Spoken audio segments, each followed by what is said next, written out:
ስንት ነገር ቃል ገብተሽ ስንት ነገር ቃል ገብቼልሽ አውቃለሁ ሶፊ አልደረስኩልሽ። አውቃለሁ መገኘት ባለብኝ ቦታ ላይ አልተገኘሁልሽ። ሶፊ ከጎንሽ መሆን ነበረብኝ። ሶፊ ከመቼው እንደሄድሽ አላውቅም።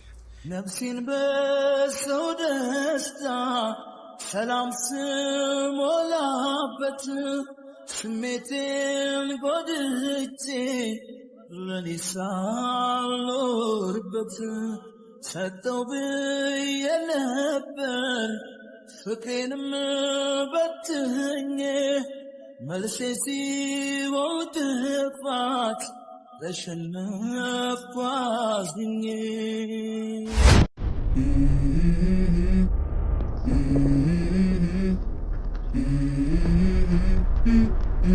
Let's go. I wake up to a little bit of drool on my pillow, feel like it's gonna be a bad day. Yeah, I'm tired of shit, and the coffee ain't hit yet, damn ain't that great. I don't wanna go to work, cause my boss is a jerk, and I'm not. እንግዲህ እንደተመለከታችሁት ነው የፈሃድና የፎዚ አነጋጋሪ ነገር ማለት ነው። እንግዲህ ልጅ ቶፊቅ በጣም ነውር ስራን እየሰራው በህግ የሚያስቀጣ ነውር ስራ ነው እየሰራው። ይህ እንደዚህ አይነት ተግባር ወንጀል መሆኑን አውቆ ነው ወይስ አቶ ነው?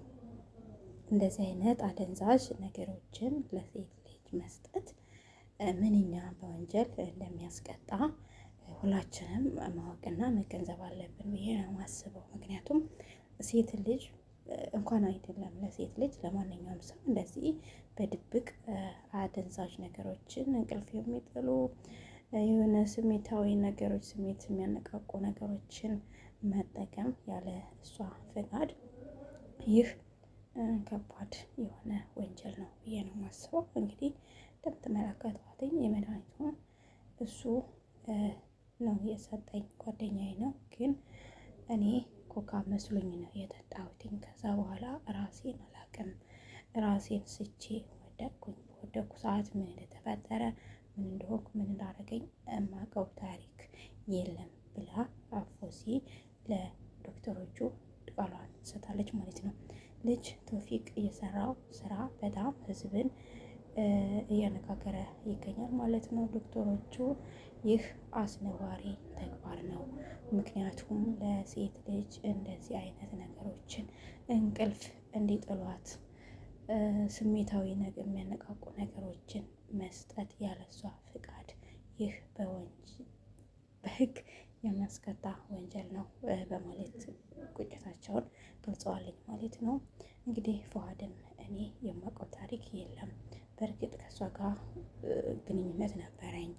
በዛ የተነሳ ነው እችን ልጅ እንደዚህ አድርግቶ ሊበቀላት የፈለገውን ብሎ እሱም ድምፁ ሰጥቷል ማለት ነው።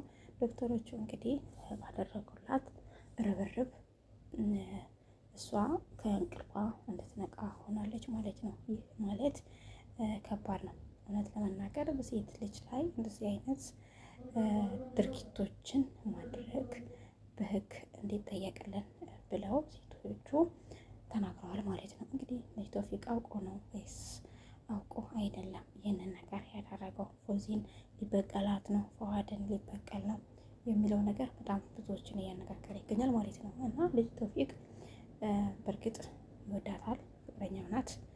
አብዛኛውን የምናያት እሷን ከልጅ ቶፊቅ ጋር ነው። እንግዲህ ይህ ነገር አነጋጋሪ ሆኗል ማለት ነው። ምክንያቱም እነዚህ ልጆች ድራማ ነው የሚሰሩት ወይስ ትክክለኛ ነገር ነው የሚሰሩት የሚባለው ነገር በጣም ብዙዎችን እያነጋገረ ይገኛል ማለት ነው። ልጅ ቶፊቅ እንግዲህ እስካሁን ምንም አይነት ድምፅ አልሰጠም፣ ምንም አይነት ነገር አላደረገም፣ ምንም ቃል አልሰጠም፣ ሰጥቻለሁም አልሰጠሁም ብሎ አላለም ማለት ነው። እንግዲህ እየተፈለገ ነው ያለው።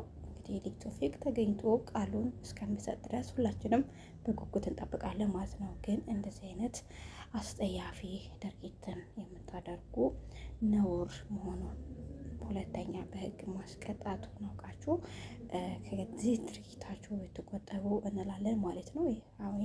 ይህ ድርጊት በጣም ተግባራዊ አይደለም። በጣም ብዙዎችን አስቆጥቷልኝ።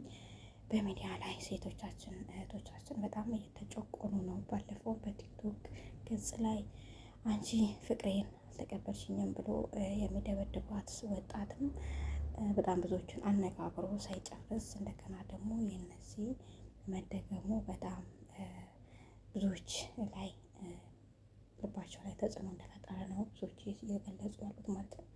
እንግዲህ ሌላውን ደግሞ ምን እንደተፈጠረ ፈዋድም ቶፊቅም ፎዚም እንግዲህ ፎዚም ካለችበት ነቅታ ሀሳቧን የምትሰጥ ይሆናል ብለን እንጠብቃለን። ግን እስከዛ እናንተ ቻናላችንን ሰብስክራይብ፣ ላይክ፣ ሼር፣ ኮሜንት እያደረጋችሁ ሀሳብ አስተያየታችሁን እንድትሰጡ በማለት በትህትና እንጠይቃችኋለን ማለት ነው። እንግዲህ እኛም ጉዳዩ የደረሰበትን ተከታትለን ወደ እናንተ የምናደርስ ይሆናል ማለት ነው። እስከዛ ግን እናንተ ላይክ፣ ሼር፣ ኮሜንት፣ ሰብስክራይብ እያደረጋችሁ ይህን ቻናል ተቀላቀሉ። ላይክ፣ ሼር፣ ኮሜንት ለምታደርጉ ሰብስክራይብ ለምታደርጉ ከልብ እናመሰግናለን።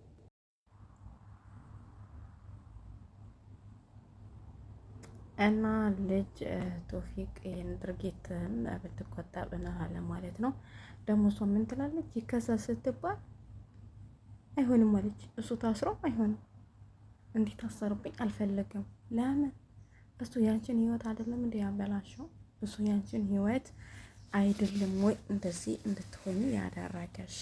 ልጅ ሳሳሽለት እኔ ግራ ግብት ይለኛል። በፍጹም እንዲታሰርብኝ አልፈልግም አለች።